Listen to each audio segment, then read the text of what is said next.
la une de l'actualité ce soir, Rochmar Christian Kaboré, aux journées sur le développement à Bruxelles, décline sa vision du développement du Burkina. Il a insisté sur ce que son gouvernement compte développer comme politique et économique, mais aussi comme lutte contre l'impunité. Dans ce journal, le compte-rendu de nos envoyés spéciaux. Et puis ce développement économique du Burkina a besoin d'énergie. C'est pourquoi la première centrale solaire du pays, dont les travaux sont lancés ce matin à Zaktouli, suscite l'espoir. C'est le Premier ministre Paul Kabatieba qui a présidé la cérémonie.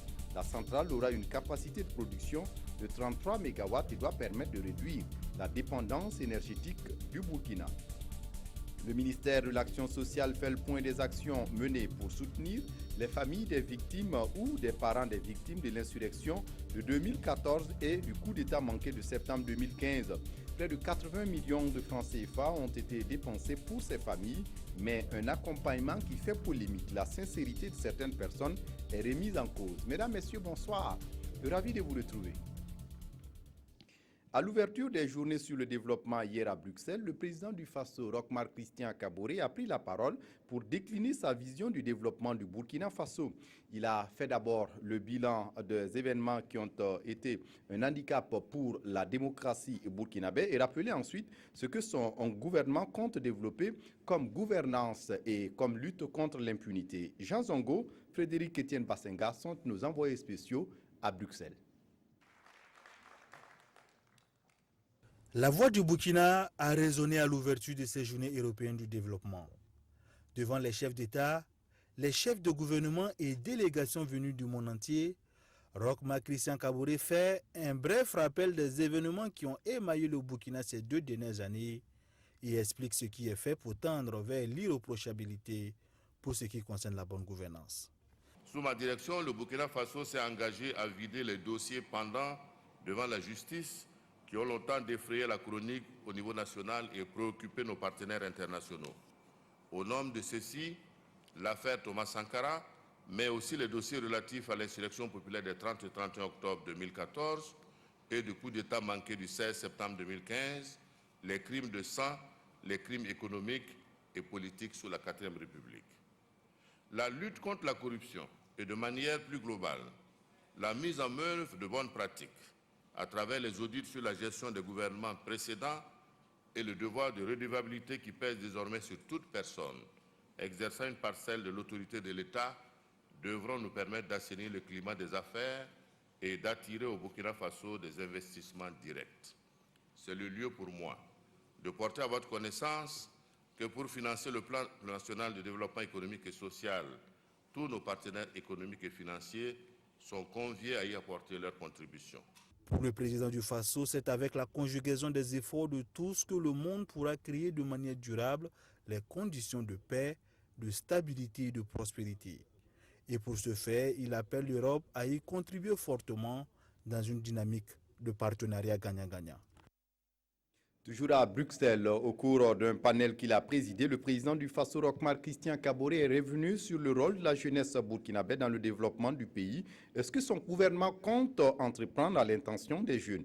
Jean Zongo, Frédéric Etienne Bassenga. Ce qui est fait dans leur pays pour promouvoir l'avènement de sociétés pacifiques et ouvertes aux fins du développement durable. Quelles sont les mesures prises pour assurer l'accès de tous à la justice et mettre à tous les niveaux les institutions efficaces, responsables et ouvertes? Voilà les questions auxquelles les présidents Rochmar Christian Kaboré et Faustin Touadéra ont répondu au cours de ce panel aux Journées européennes du développement. À leur côté, la vice-présidente de la Commission européenne, un jeune leader africain et un expert dans l'observation des élections. À ce panel, le président du Faso a d'abord relevé ce qui est fait dans les piliers de l'économie burkinabé, que sont l'agriculture et l'élevage. Rochmar Christian Kaboré s'est ensuite penché sur le cas de la jeunesse et pour lui, rien de durable ne peut se faire sans elle. Dans l'assistance, c'est un public qui a suivi avec beaucoup d'intérêt l'expérience burkinabé. Le sentiment général qui se dégageait visiblement est que le Burkina est sur la bonne voie et qu'il doit continuer sur cette lancée. Il a parlé très honnêtement, je crois, et il a donné un bon discours, une bonne analyse de son pays. Il a parlé des défis, mais aussi des efforts. La sécurité était également au cœur de ce panel. La vice-présidente de la Commission de l'Union européenne a insisté sur la nécessité pour son institution d'accompagner l'Afrique dans ce domaine. Car pour elle, la sécurité est au cœur de toute entreprise et renforcer la paix chez les autres, c'est aussi consolider la paix chez soi. Dans l'actualité ce soir, Paul Kabatieba, le Premier ministre, vient de lancer ce jeudi les travaux de réalisation de la première centrale solaire du Burkina à Zaktouli, dans la périphérie de la capitale burkinabé. La centrale aura une capacité de production de 33 MW et doit permettre de réduire la dépendance énergétique du Burkina Faso. Les travaux sont prévus durer 14 mois. Aboubakar Sagnon. Le Premier ministre et le ministre en charge de l'énergie fixent ensemble la première plaque de la centrale solaire photovoltaïque de Zaktouli. L'acte symbolise l'entame de la marche du Burkina Faso vers les énergies renouvelables. Dans 14 mois, 129 600 modules photovoltaïques de ce type seront fixés sur ces sites de 60 hectares. La centrale produira 33 MW qui seront injectés dans le réseau de distribution de la Sonabel. L'énergie qui sera produite ici coûtera entre 30 et 40 francs CFA les kilowattheures, alors que celle produite par la Sonabel coûte 140 francs le kilowattheure. Nous avons le coût des kilowattheures les plus élevés de tous les 8 pays de l'Union économique et monétaire ouest-africaine, ce qui constitue donc un gros handicap en termes de compétitivité pour l'économie burkinabé. Donc, la construction de cette centrale de Zaktouli va permettre de résoudre deux problèmes fondamentaux. Ça va atténuer, diminuer considérablement le déséquilibre entre l'offre et la demande.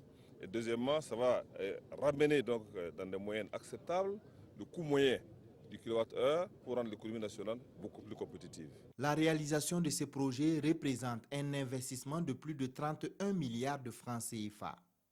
Plus de 16 milliards sous forme de dons de l'Union européenne et 14 milliards sous forme de prêts accordés par l'Agence française de développement. La stratégie de l'Union européenne appuie 3 objectifs majeurs. Donner accès à l'énergie pour tous, doubler la part des énergies renouvelables et de l'efficacité énergétique, se focaliser sur 3 défis majeurs que sont la volatilité du prix et la sécurité énergétique. La construction de cette centrale solaire est le premier projet du genre au Burkina et même en Afrique de l'Ouest. Elle permettra la diversification des sources d'énergie, la réduction de la dépendance énergétique du Burkina et l'acquisition par la Sonabel d'expériences en matière de production d'énergie solaire photovoltaïque de grosse puissance.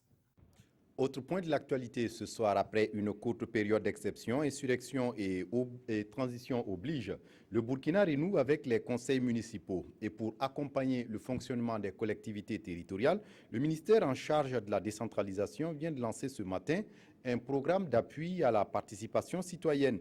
Le programme va contribuer au renforcement des capacités des nouveaux élus et permettre de jouer pleinement leur rôle dans l'amélioration des conditions de vie des populations. Maxime Zongo. Rendre les communes concernées capables de fournir de meilleurs services publics, telle est l'ambition de ce vaste programme qui a été officiellement lancé ce jeudi à s'appuyer dans le Ziro. La gouvernance locale, le renforcement des capacités, le financement des plans locaux de développement et la mise en réseau des communes urbaines et rurales, ce sont là les composants de ce programme d'appui à la décentralisation. Ces communes auront un peu plus d'infrastructures, ça c'est un. Donc, présenteront une nouvelle physionomie. Deuxièmement, les populations de ces communes seront plus aptes à participer et à veiller à ce que les programmes qui se passent dans leur commune le soient avec leur contribution. D'un coût estimé à plus de 12 milliards 406 millions de francs CFA, 99% de ce montant est financé par la coopération suisse. Et c'est vraiment le bilan et puis le souhait de continuer à appuyer le pays dans son processus de décentralisation qui nous a motivés de continuer de lancer ce nouveau programme. Sont concernées par le programme 25 communes réparties dans les régions du Nord, de l'Est, du Centre-Ouest et du Sahel. Le programme, qui a une durée de 3 ans, sera exécuté par 3 partenaires que sont le laboratoire Citoyenneté, le consortium GEDES et Helvetas. Je vous le disais en titre, le ministère en charge de l'action sociale fait le point des actions menées pour soutenir les familles des victimes ou des parents des victimes de l'insurrection d'octobre 2014 et du coup d'État manqué de septembre 2015. Près de 80 millions de francs CFA ont été dépensés pour apporter du soutien et du réconfort aux familles endeuillées et aux blessés. Mais un accompagnement qui fait polémique. Draman Dadian. 7 responsables face à la presse. Le ministère de la Femme, de la Solidarité nationale et de la Famille fait ici le point des actions menées en faveur des victimes de l'insurrection des 30 et 31 octobre 2014 et du coup d'État manqué du 16 septembre 2015. Solidarité, oui, il y en a eu. Et près de 80 millions de francs CFA ont été dépensés au profit des victimes les plus touchées, allant de la prise en charge des blessés à l'assistance alimentaire. Notre département estime avoir su tenir le rôle qui est le sien en assurant l'écoute active des victimes, en leur apportant l'assistance psychosociale et matérielle immédiate dont elles avaient besoin. D'autres actions sont en cours et viendront compléter celles déjà menées sur le terrain. Ce n'est pas un dédommagement ou une indemnisation, mais plutôt un accompagnement social. Précision donnée aux journalistes, car la liste des bénéficiaires fait des mécontents au sein de certaines associations de défense des victimes. Et je vous partage un cas où, à l'occasion de l'insurrection, si la liste des personnes décédées, il y avait un nom. On a tout fait. La personne s'assoit chaque jour, que Dieu fait avec nous. Mais finalement, on a découvert, mais tu n'es pas mort. Dis-nous que tu n'es pas mort. Pour les victimes de l'insurrection et du coup d'État manqué qui serait passé aux oubliettes, le département en charge de la solidarité nationale se veut plus accueillant et les invite à se déclarer. L'accompagnement des familles des victimes est un élément important pour la réconciliation. Mais le Haut Conseil pour la réconciliation et l'unité nationale, appelé à connaître des milliers de dossiers, éprouve des difficultés dans son fonctionnement. Il n'a pas de siège propre et aucun budget n'est encore disponible pour l'institution. Son président Benoît Cambou est allé évoquer ces difficultés avec le Premier ministre Paul Kaba-Tieba. À sa sortie d'audience, Benoît Cambou s'est confié à Oumar Zombré. Le président du Haut Conseil pour la réconciliation et l'unité nationale, reçu par Paul Kaba-Tieba, Benoît Cambou et sa délégation sont venus faire part des difficultés qu'ils rencontrent dans l'exécution de la tâche qui leur est confiée. Depuis qu'on a été installé le 22 mars, jusqu'à ce jour, on n'a pas de budget et on n'a pas non plus de siège, puisque nous squattons au premier étage du Conseil économique et social. On sait que le Premier ministre a quitté l'ancien bâtiment, alors donc on lui a demandé par l'intermédiaire de la présidence s'il y avait possibilité de mettre l'ancien bâtiment à notre disposition. Le budget, on nous a dit de nous contenter du budget arbitré et que les améliorations viendront ensuite. Malgré toutes ces difficultés, le Haut Conseil pour la réconciliation et l'unité nationale ne s'est pas tourné le pouce. Nos textes fondamentaux, on les a tous adoptés et on a même eu des ateliers de formation dans le cadre du renforcement des capacités des membres. Vous savez que nous venons d'horizons divers et il faut une mise à niveau quand même pour maîtriser au moins la loi, les termes de la loi qui nous créent. Concernant les 5065 dossiers de crimes, le Haut Conseil pour la réconciliation et l'unité nationale dit avoir déjà défini une méthodologie d'examen de ces dossiers. Quant à leur ouverture, le président Benoît Cambou rassure que cela ne saurait tarder. Et avant de poursuivre, un incendie s'est déclaré en début d'après-midi au palais de justice de Ouagadougou. Le feu a touché un des bureaux du tribunal de grande instance, consumant quelques dossiers. Écoutons le procureur du Faso sur l'incendie. Maïsa Sérémé est interrogé par Issa Lankwande. Il y a eu un début d'incendie dans un bureau du tribunal de grande instance de Ouagadougou, un bureau qui s'occupe du greffe civil. Heureusement que l'incendie a pu être circonscrit à temps. Vu le dynamisme des agents et du personnel qui était là, l'incendie a pu être circonscrit à temps. Donc on a fait appel aux sapeurs-pompiers qui sont venus nous aider aussi. Et la police scientifique est venue faire le constat avec l'équipe du commissariat central. Donc nous attendons leur rapport avant de nous prononcer. Il y a des dossiers effectivement qui sont dans l'eau. Il y a du matériel bureautique qui a été dégradé. Mais comme je l'ai dit, vu la promptitude de la réaction, les dégâts ont pu être circonscrits. Face à la presse ce matin, le gouvernement burkinabé s'explique sur les récents événements qui ont touché l'examen du BEPC session 2016.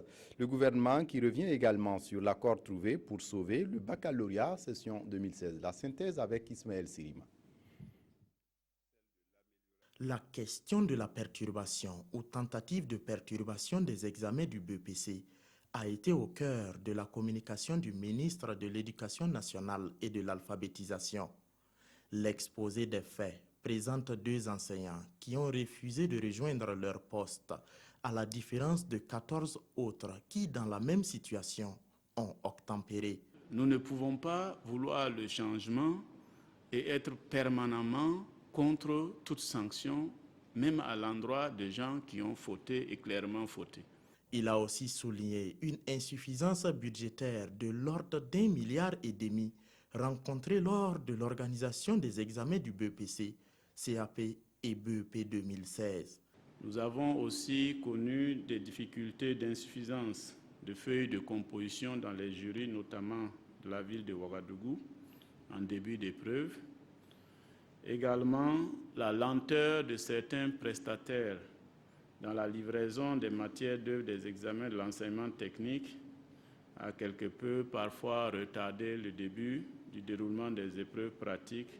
Pour sa part, le ministre des Enseignements secondaires et supérieurs a d'abord présenté les points d'accord trouvés avec les syndicats, notamment ceux concernant la révalorisation de la grille salariale ainsi que la prise en charge des examens. Des accords qui permettront aux 71 000 candidats pour le bac, repartis dans 276 jurys, d'être assurés de composer dans la sérénité. Le budget prévisionnel de l'organisation du baccalauréat session 2016 est de 3 72 562 000 francs CFA. D'autres questions, comme celle des retards à l'université, des volumes horaires, ainsi que de la discipline des étudiants et des enseignants, se sont invités à la table. Et au ministre Filiga de répondre que ce sont des questions qui seront débattues en septembre entre gouvernement, syndicats et acteurs concernés. La société burkinabé de télédiffusion SBT vient d'acquérir sa licence d'établissement et d'exploitation pour un réseau de télédiffusion numérique. Le document vient de lui être délivré ce matin par l'autorité de régulation des communications électroniques et des postes. C'est un tournant décisif pour la mise en œuvre de la TNT, la télévision numérique de terre au Burkina. Abdelaziz Yadjibou. Un pas important de franchi dans la progression du Burkina vers la télévision numérique de terre, TNT. La société burkinabé de télédiffusion SBT est désormais officiellement autorisée à passer à la phase opérationnelle du processus. Boulevard ouvert par l'autorité de régulation des communications électroniques et des postes ARCEP qui octroie à la SBT une licence d'exploitation d'un réseau de télédiffusion numérique. À travers donc la loi qui consacre la transition vers le numérique, il a été prévu que l'opérateur de diffusion, pour pouvoir donc exercer, doit avoir une licence individuelle. Par ces paraphes, l'opérateur de diffusion s'engage ainsi à se conformer aux exigences du cahier des charges. Exigences au nombre desquelles la non-discrimination envers les éditeurs ainsi que l'offre de services de qualité conformément aux standards internationaux. Nous avons pu mobiliser le financement avec l'accord du gouvernement. Ça s'élève à plus de 40 milliards. Et donc, c'est vraiment le démarrage des travaux. Présentement, ça sera la phase de production des équipements qui vont être transportés puis mis en installation sur les différents sites à travers le pays. L'État a fait une concession qui a permis de ramener le coût effectif du déploiement à 22 milliards 500 millions en gros. C'est ensuite un emprunt qui est contracté par l'État, même si c'est la SBT qui l'engage, et l'État est la garantie donc de cet emprunt-là. Ressources financières mobilisées et réglementations respectées, à l'équipe de la SBT d'aller au charbon afin de permettre au Burkina de basculer définitivement dans le numérique dans de meilleurs délais, comme le recommande l'Union internationale des télécommunications. Près de 6000 candidats sont à l'épreuve depuis ce 15 juin pour le certificat de qualification professionnelle au Burkina. L'examen comprend une phase théorique et une phase pratique. Il s'agit d'évaluer les aptitudes des candidats à concevoir et à construire. L'objectif étant de procéder à la reconnaissance de leurs compétences à travers un parchemin. Polo Pouda. C'est parti pour les examens du certificat de qualification professionnelle. Si les épreuves théoriques se sont déroulées hier, celles pratiques ont été lancées ce 15 juin. À Koudougou, les épreuves pratiques consistent à tester l'aptitude des candidats en conception et réalisation en meubles bois et en construction métallique. Ce diplôme que je vais avoir, ça va beaucoup m'aider. Et puis, je vais ouvrir un grand atelier avec ça, quoi. Voilà. Et puis, avec ce diplôme aussi, je peux avoir le marché de l'État. Ça aussi, c'est une bonne chose. Au total, 5900 candidats sont à la conquête du brevet de qualification professionnelle. Répartis dans 13 centres, en raison d'un centre par région, ils seront évalués dans 11 métiers. Et c'est dans l'optique de s'imprégner du bon déroulement de cet examen que le ministre de la Jeunesse, de la Formation et de l'Insertion professionnelle s'est rendu sur le site de Koudougou. Et aujourd'hui, il faut élever le niveau de qualification professionnelle de nos jeunes pour permettre à ces jeunes d'avoir un métier et pour leur permettre par la suite de pouvoir s'insérer par l'auto-emploi et pouvoir créer des micro-entreprises. Environ 414 millions de francs CFA sont mobilisés pour le bon déroulement de cette session 2016 du certificat de qualification professionnelle qui va prendre fin le 21 juin prochain. Après 3 jours de séjour au Burkina, le directeur général de l'Association économique germano-africaine a achevé sa visite par une conférence de presse. On retiendra que la visite a été fructueuse et qu'il repart avec un carnet d'adresses fourni. Des hommes d'affaires allemands sont attendus dans les mois à venir au Burkina. Moumouni Soubega pour les détails. Venu approfondir les relations entre le secteur privé allemand et les entreprises burkinabais, le directeur général de l'Association économique germano-africaine affiche une note d'optimisme. Pour Christophe Kainen-Guichet, l'Allemagne et le Burkina constituent des potentiels marchés à échanger. Il y aura des acteurs qui sont bien intéressés de s'engager dans ce pays. C'est dans le secteur de la santé, dans le secteur de l'énergie, dans le secteur de l'infrastructure publique. Le directeur général de l'Association économique germano-africaine quitte le Burkina avec un carnet bien rempli. Et de retour au pays, il compte œuvrer au renforcement de la coopération économique entre les deux pays. Nous avons eu des entretiens avec le gouvernement, mais aussi avec la Chambre de commerce, le patronat et autres acteurs du secteur économique. Nous avons essayé d'inviter des acteurs et des opérateurs relevants de se rendre en Allemagne pour avoir la possibilité de donner à un plus grand nombre d'entreprises une impression authentique des potentialités du marché du Burkina Faso. L'Association économique germano-africaine dit encourager la bonne gouvernance, facteur indispensable pour favoriser les investissements. L'association regroupe un vaste réseau d'entreprises qui œuvrent à l'exportation et aux échanges commerciaux entre les acteurs allemands et étrangers. Persil, épinards, menthe, oseille, presque tout ce qui se fait dans un jardin ordinaire peuvent pousser sur des tables, des sacs et autres objets de récupération. Le concept s'appelle micro-jardinage et est promu par la FAO depuis bientôt une décennie dans des pays comme le Sénégal et le Niger. Au Burkina Faso, ce n'est que cette année que la première expérimentation vient d'être réalisée. Le but est de faire du jardinage dans tout type de milieu. Le ministère de l'Agriculture compte sur cela pour une source de revenus. Ismaël Diloma, Sirima. Du jardinage fait sur des tables. Ce concept est appelé micro-jardinage.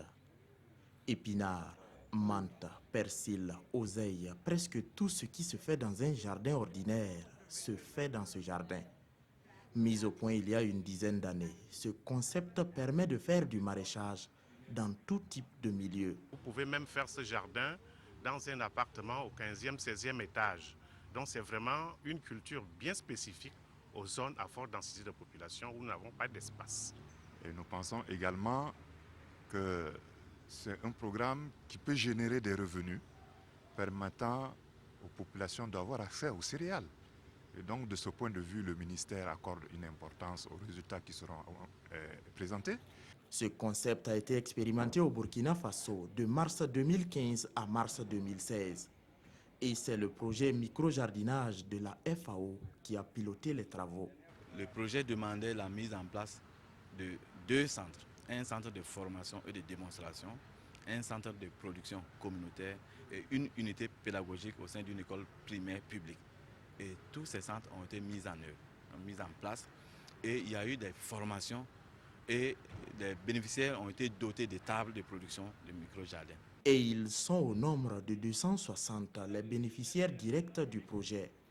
Un projet que le ministère en charge de l'agriculture veut reprendre à son compte. Agriculture toujours, les membres du comité technique du programme national du secteur rural se sont réunis ce jeudi pour passer en revue la première phase du programme. Une première phase qui a concerné la période 2011-2015. Et pour la seconde phase, les réflexions sont orientées vers une modernisation de l'agriculture avec un accent particulier sur l'intensification et la prise en compte des femmes et des jeunes dans le secteur de l'agriculture. Adama Koulibaly pour les détails. Réunis pour leur première session de l'année 2016, les membres du comité technique interministériel du programme national du secteur rural vont apprécier le contenu des rapports d'évaluation et analyser les performances enregistrées. Il s'agira aussi d'évoquer les grandes thématiques et questions avec des solutions en perspective. L'objectif de cette rencontre, c'est de permettre aux membres du comité technique interministériel d'apporter leur contribution à la validation du document final qui va nous servir de cadre d'orientation pour notre travail dans les 5 années à venir. L'un des points non moins importants de cette session sera sans doute la proposition d'orientation pour la formulation du PNSR2 à l'horizon 2025. C'est en fait une modernisation de l'agriculture au sens large, agro-silvo-pastoral, c'est-à-dire une intensification de l'agriculture. C'est aussi en fait la prise en compte des femmes, des jeunes dans le secteur rural. Le programme national du secteur rural mis en œuvre pour sa première phase entre 2011-2015 vise à contribuer de manière durable à la sécurité alimentaire et nutritionnelle, à une croissance économique et à la réduction de la pauvreté.